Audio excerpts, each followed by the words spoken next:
And your finished Talking Harps painting behind you. Hi, Victoria. Yes, thank you so much for having me on. It's so lovely to see you. And yes, I was very excited to show off our logo and the painting that I did in my holidays recently. I really like having a reminder of all that we've achieved in the last 18 months, and I really enjoy being a part of Talking Harps. So it's nice to have it in my harp room where it belongs. How are you? Not too bad. I was just thinking about we haven't chat on screen with each other for a while. We have published quite a lot of interviews and other episodes, but we haven't been around to say hi to our audience in a bit. And we were just getting excited about the Christmas collaboration that Heather Downey is going to be doing again this year. So I thought I would do a quick check in and see how your prep is coming along. Yes, a whole team, I think, signed up 2 years ago. Javier did it. And then last year, we all managed to take part and we had so much fun. I think it's now a permanent Talking Harps tradition, and we hope as many people can get involved. So I'm really looking forward to it. Beautiful arrangement that Heather's done this year as well. Really lovely. Yeah. And what I really like about the collaboration is that she has part parts in different difficulty levels. So you can play as advanced as you like, or you can even just choose a part of a bigger part if you're not comfortable playing the whole thing. She's pretty flexible with it. I'm going to put down the link to the collab. You can go and check it out. Once you have signed up to the portal, you'll have access to the sheet music as well as a calendar to the dates, which Heather is going to be teaching the harp parts to us on Zoom. So check it out, and we hope to see you there. And while we're in the topic of playing harp together, I remember in the World Harp Dates Harp Olympic Games, I did a virtual duet with uh, Javier. It's not really a true duet in the sense that he played first and then I played next, but that was really fun playing together with someone, even though we're so far apart.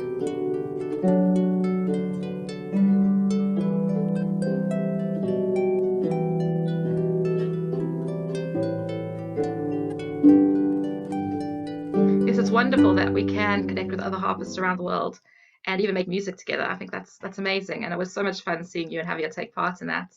And also, I remember you and Josh getting to play together for our 1 year celebration, which was a lovely surprise. We had a lot of guests contributing to the Talking Harps channel and playing for that. And then you and Josh together got to play. So that was a wonderful addition to our celebration, having you play with our first Talking Harps guest.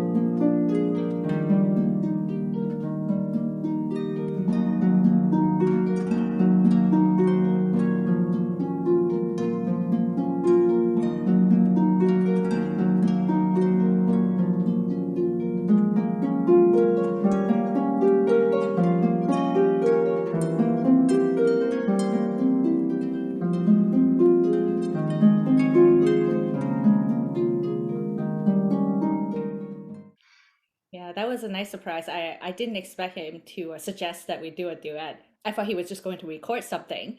And then lo and behold, he said, let's play one together. And that was a very fun experience. So, Angela, what else do you enjoy about being in a harp community, especially after being in Talking Harps for 18 months and having make different connections and see different peoples in the last little while?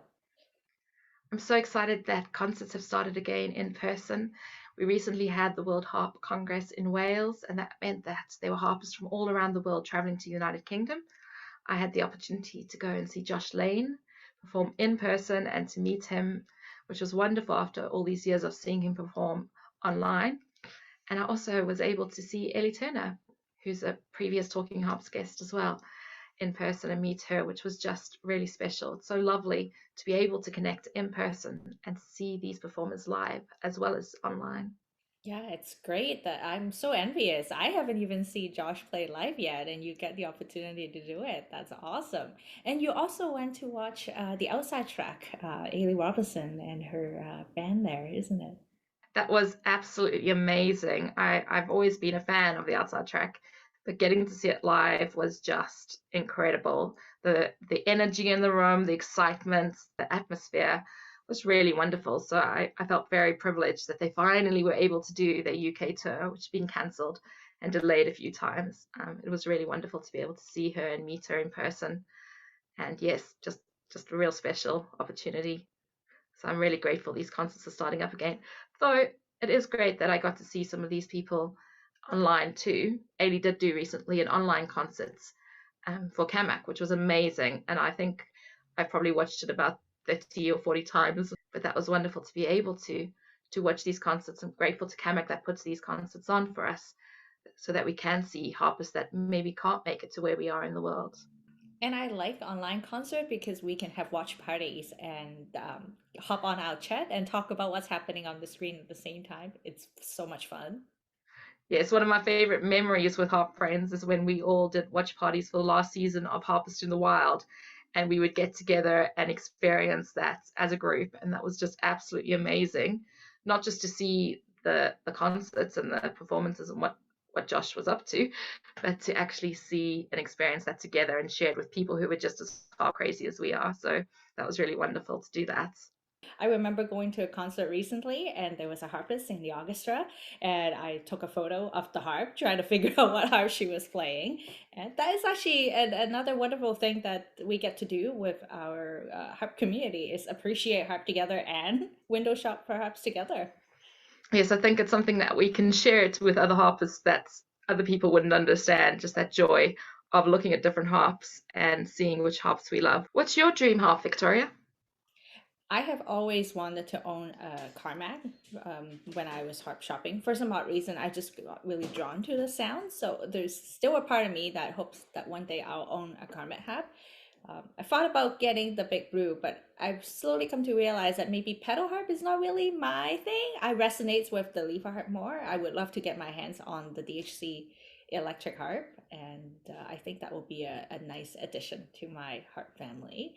And I remember when you were shopping for the harp behind you, you have sent us tons of photos and you were trying it out, and that was quite the experience too. How was it for you to have someone else to talk to about getting your harp? Was it helpful?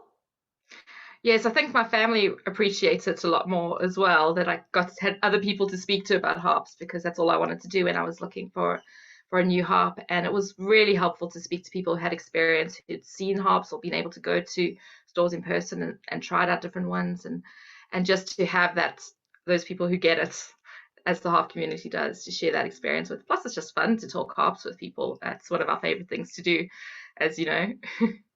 I think having a community to share the experience with and to motivate you and to share harp learning with is so valuable, even in things like when you're struggling.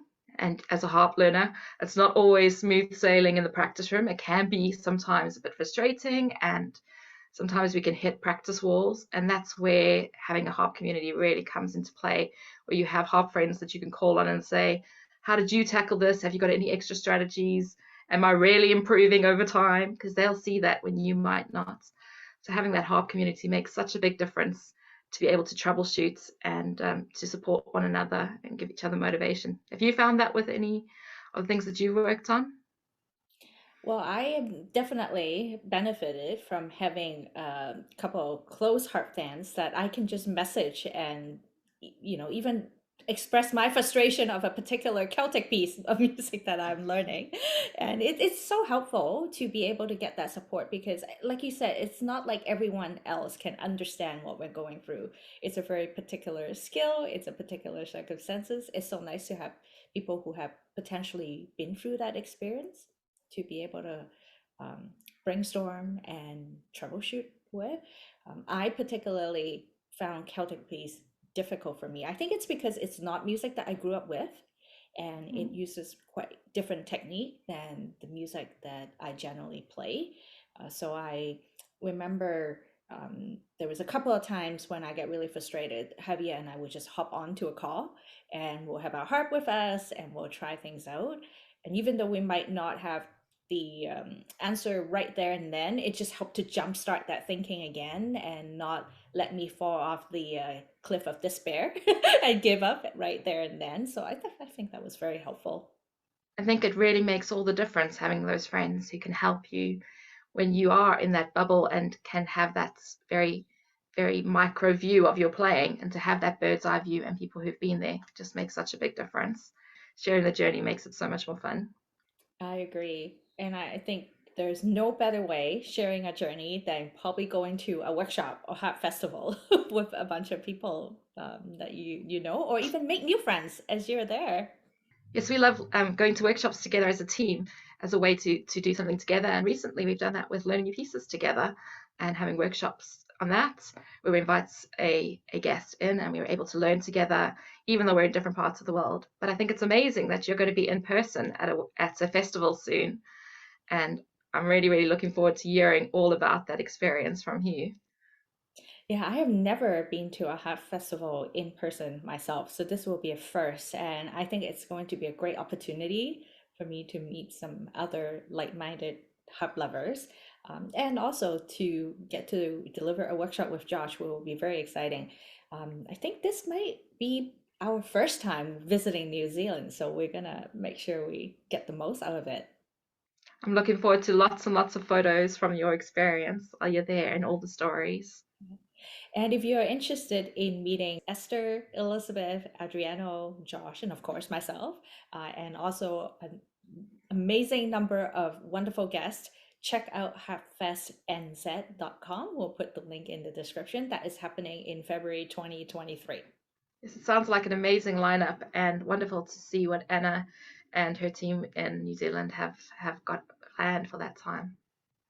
Yeah, there's already some hints on what's on the program on the website and more information to come. So make sure you check it out.